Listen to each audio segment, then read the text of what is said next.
1008 श्री आदिनाथ भगवान की, 1008 श्री मूल नायक शांतिनाथ भगवान की, 1008 श्री वर्धमान शासकनाथ श्री वर्धमान स्वामी की, परम पूज्य आचार्य भगवान विशुद्ध सागर महामुनिराज की, जिनवाणी माता की,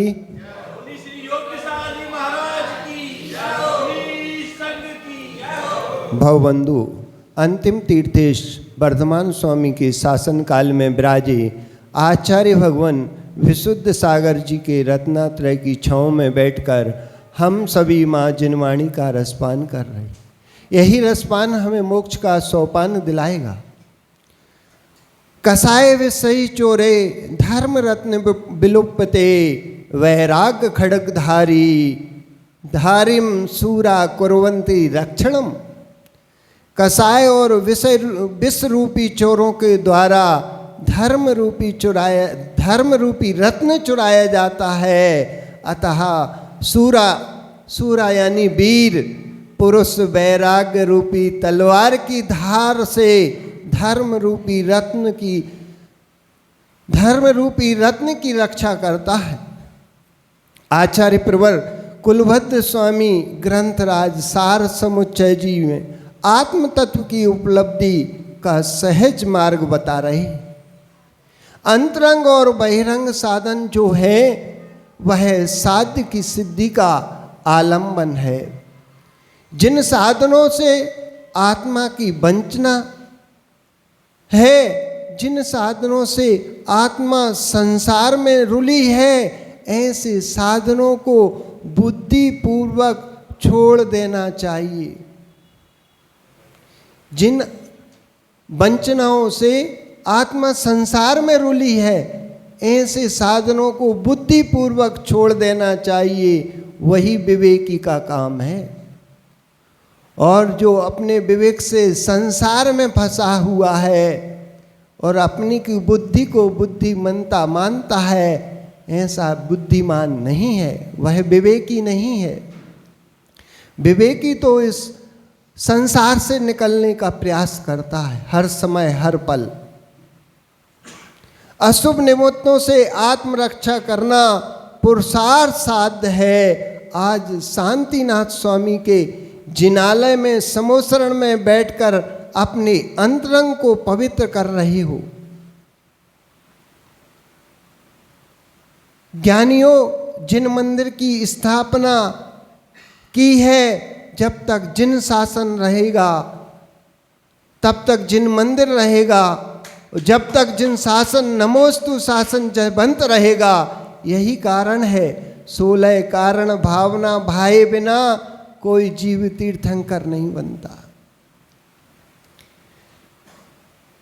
आज इस विषय को समझने की आवश्यकता है। जैन दर्शन बहुत गंभीर दर्शन है, पर निमित्तों को आत्मभूत मानोगे तो पतन होगा। पर निमित्तों को आत्मभूत मानोगे तो पतन होगा। निमित्त को निमित्त भूत मानोगे तो सहज बोध होगा। किसी को दोष नहीं देना पड़ता कि हमें तुम्हारे कारण से दुख भोगना पड़ रहा, हमें तुम्हारे कारण संसार में भटकना पड़ता है। ये आज जीव का स्वयं उपादान है, क्योंकि वस्तु व्यवस्था व्यवस्थित है। जिन बिंब दर्शन धर्मोपदर्शन जाति स्मरण, यह सम्यक उत्पत्ति के बहिरंग साधन है। ये बहिरंग संपत्ति के साधन है रहा है। और उसको जैसे ही जिनालय की घंटी की आवाज सुनाई पड़ी, उसके हाथ जुड़ गए। उपादान दृष्टि यूं कहेगी कि इस जीव के कसाय के मंद के उदय के निमित्त से हाथ जुड़ गए, और निमित्त दृष्टि यूं कहेगी कि अरिहंत के मंदिर में बजती घंटी की आवाज सुनकर यह हाथ जुड़ गए, पर हाथ दोनों के नियोग से जुड़े हैं। हाथ दोनों के नियोग से जुड़े हैं। भीतर से आस्था ना होती तो घंटी क्या कर सकती थी। भीतर की आस्था न होती तो घंटी क्या कर सकती थी, और घंटी की आवाज़ न होती तो अचानक आस्था उद्घटित हुई कैसे। इन दृश्यों को समझने की आवश्यकता है। जगत में किसी ने क्रिया रूप धर्म को स्वीकार किया है, किसी ने ज्ञान रूप स्वीकार किया है, लेकिन यह तो रासायनिक क्रिया है। उसकी व्याख्या करने वाला जैन दर्शन है,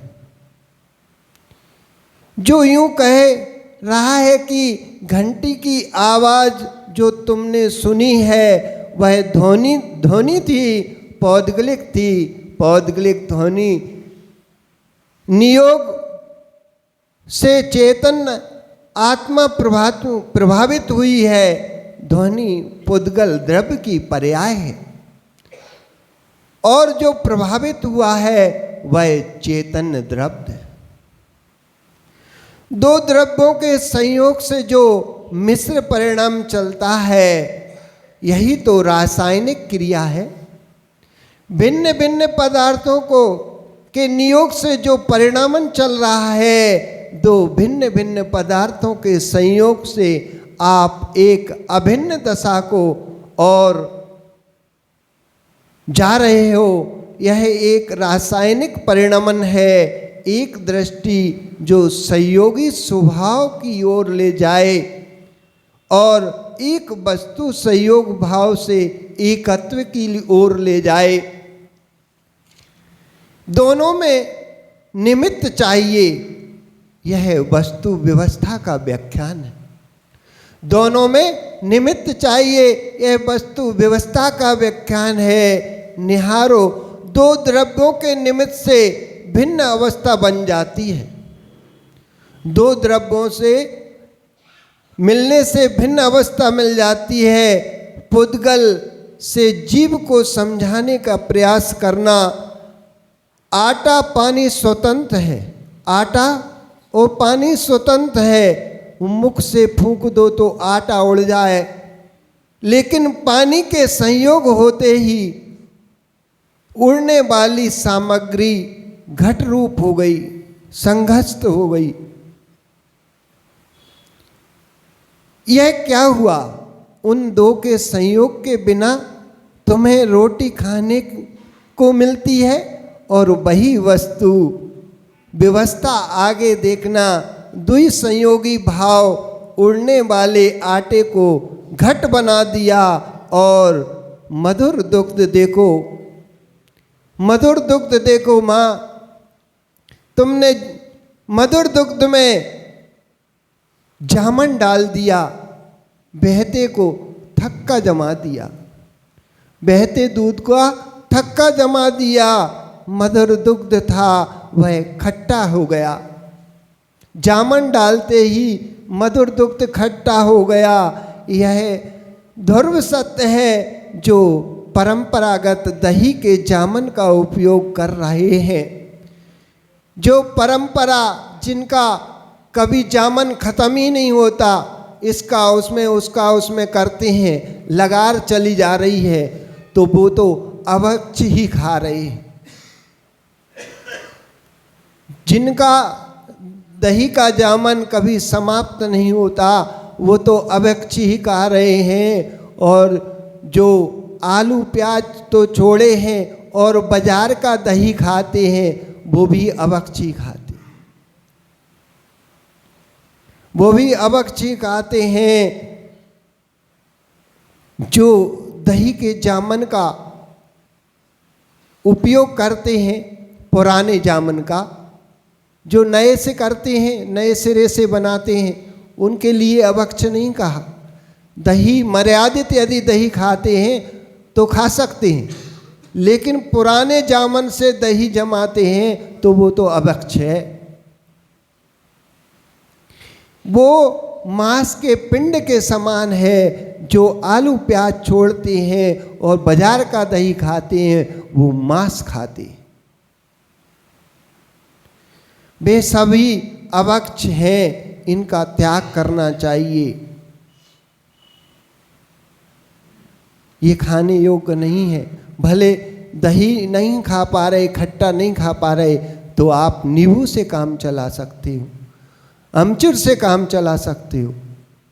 लेकिन लगार कहे दही का स्पष्ट कहा है, और दुधल तो खा ही नहीं सकते। दही के साथ जिस दलहन के 2 दल हो जाएं, ऐसा दही, और हमारे यहाँ तो ये भी बताया है कि दूध और दही से जो बनते हैं वो 2 दल ही कहलाते हैं। कहीं कहीं ये बात कहते हैं कि कच्चे दूध से जमा दही को दाल के साथ खाओगे तो 2 दल कहलाता है, लेकिन पक्के दूध से बने दही से 2 दल खा सकते हो। ये अपने यहाँ परंपरा नहीं है, ये दक्षिण भारत में है। गोमटेश में हम गए थे जब, तो वहाँ ऐसा सुनने में आया था, देखने में भी आया था कि मट्ठे की कढ़ी चलती है वहाँ। अपने यहाँ नहीं चलती मट्ठे की कढ़ी। जो कढ़ी बेसन की बनती है वो तो खटाई से बनती है, लेकिन वहाँ खटाई की जगह वो दही उपयोग करते हैं, मट्ठा उपयोग करते हैं, तो वो अभक्षी है। ऐसे पदार्थों को हमें नहीं सेवन करना चाहिए। बोलो परम पूज्य आचार्य भगवान विशुद्ध सागर महामुनिराज की